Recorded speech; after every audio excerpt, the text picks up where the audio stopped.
8वां सर्ग इस संसार रूपी वृक्ष का ज्ञान से उच्छेदन तथा ये संसार संकल्प मंडप के सदस्य इसका वर्णन।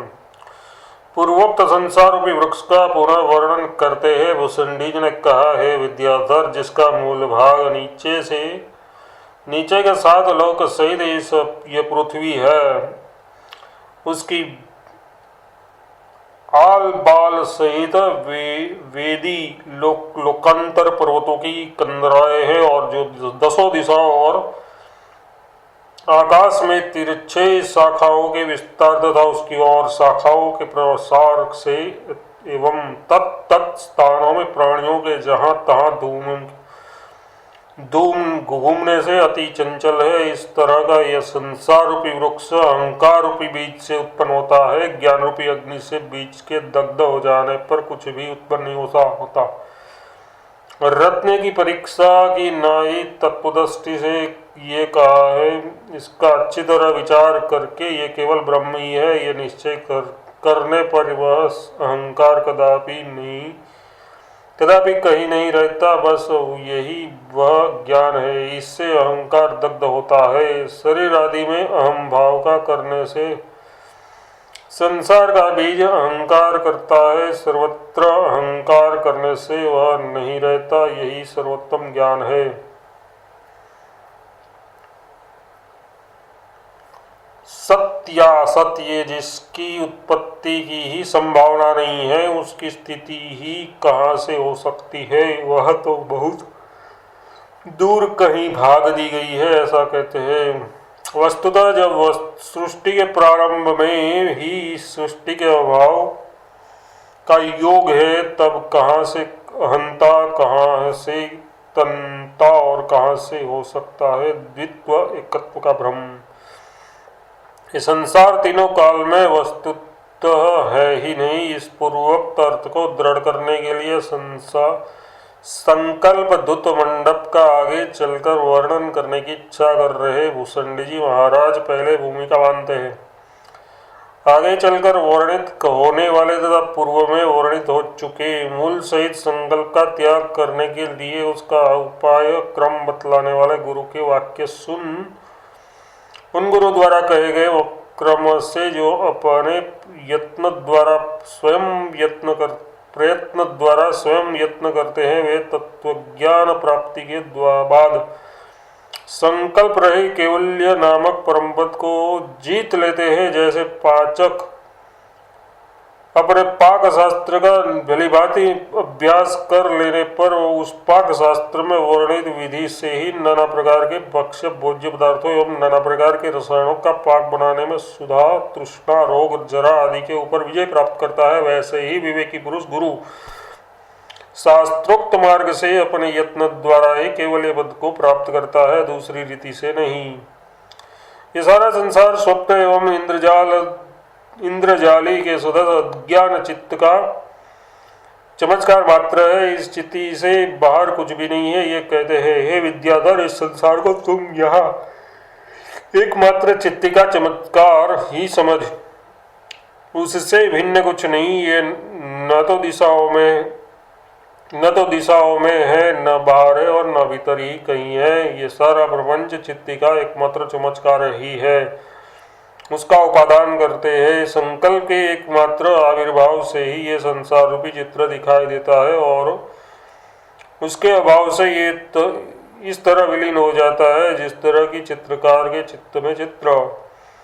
ये सारा संसार संकल्प मात्र कल्पित है। इस कथन को दृढ़ बनाने के लिए संसार में संकल्प द्रुत मंडप के आकार की कल्पना करते हैं। हे विद्याधर, ये संसार मुक्ता और मणियों से निर्मित बड़े बड़े खंभों से संयुक्त तथा स्वर्ण से विचित्र लाखों योजन में बहुत दूर तक विस्तृत संकल्प कल्पित एक महामंडप है। ये हजारों मणिमय खंभों से गहरा है, जिसके अग्रभाग में नीचे मुंह करके पिरोए गए सुमेरी की नाई गुग्गल लगे हैं। यही कारण है कि कहीं कहीं हजारों इंद्रधनुष से व्याप्त जैसा तथा कहीं कहीं प्रलय कालीन संध्या के मेघों जैसा ये सुंदर दिखता है, जिसके भीतर इधर उधर निवास कर रहे स्त्री बालक तथा पुरुषों की क्रीड़ा के लिए पाताल स्वर्ग एवं अन्य लोगों के आकार की पिटारियां स्थापित की गई है, जो बीच बीच में जहाँ तहाँ अनेक विध नदियों, पर्वतों, जंगलों, हाथियों, घोड़ों, देवताओं, पक्षियों तथा मनुष्यों आदि की तरह तरह की रचनाओं से युक्त है। वे पटारियां कहीं प्राणियों तथा उनके उपयोग की वस्तुओं से ठसाठस भरी है, कहीं अंधकार के विधातक मणियों, प्रदीपों, सूर्य और चंद्रमा आदिकों के द्वारा व्यवहार चलाने के लिए शब्द युक्त है, एवं कहीं अंधकारों तथा कहीं प्रकाशों से उनकी विचित्र तरह तरह की संज्ञाएं पड़ी है। क्रीड़ा लक्ष्मी के आकार रूप जिस भवन मंडप के भीतर स्त्रियों के श्रृंगार के लिए कर्णफूल आदि अलंकार प्रदान करने वाले सुगंध से रमणीय चंचल मेघ पंक्ति रूपी पल्लवों से युक्त अनेक कल्पवृक्ष लगाए गए हैं। छोटे छोटे बच्चों के निश्वास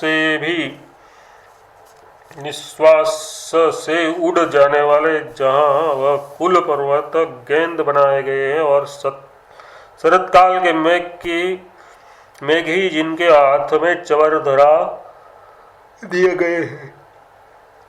हे विद्याधर, जिस मंडप में कल्प के अंतकाल में मेघों ने पंखों के स्थान दखल कर दिए हैं, जहाँ ये संपूर्ण भूतल जुआ खेलने का एक मेल है, जहाँ तारों के सहित आकाश चांदनी है, जिस मंडप के भीतर आकाश रूप चौक में जहाँ संसार के आविर्भाव और तिरोभाव प्रतिरूप दाव लगाए जा रहे हैं, और खेलने वाले ब्रह्मादि मंडप स्वामियों के जिस जुए में 4 प्रकार के जीव समुदाय रूपी सारी फल मतलब शतरंज के मोहरों का बार बार जन्म मरण आदि के द्वारा भ्रमण हो रहा है, तथा सूर्य चंद्रमा आदि नवग्रही जहाँ पासे हैं। इस तरह संकल्प करने वाले का संकल्प ही अंतःकरण में चिरकाल की भावना से जैसे सामने स्थित दृश्य के तुल्य एक तरह से सत्यता को प्राप्त हो जाता है, वैसे ही विधाता के संकल्पों से सुसन्मुखित ये जगत रूपी मंडप चित्ती का एकमात्र चमत्कार स्वरूप चित्रकार के चित्त में बनाए गए चित्र के तुल्य है। जो कुछ यहाँ स्फुरित हो रहा है वह सब असत्य रूप ही है, वह प्रतिभास से सत्य प्रतीत हो रहा है, परंतु पारमार्थ रूप से तो बिल्कुल है ही नहीं। ये असत ही उत्पन्न हुआ है। न जाने कहाँ से माया के हाथी घोड़े की नाई यहाँ उत्पन्न हो गया है। जैसे स्वर्ण में कटक आदि हैं, वैसे ही जिसने अपने उदर कोटर में संसार को धारण कर रखा है, ऐसा ये चित्ती का चमत्कार ही सब कुछ है। तथा संकल्प विकल्प न करने से ही इसका नाश होता है। इस तरह इस संसार की उत्पत्ति और नाश तत्वज्ञानियों की अपनी इच्छा के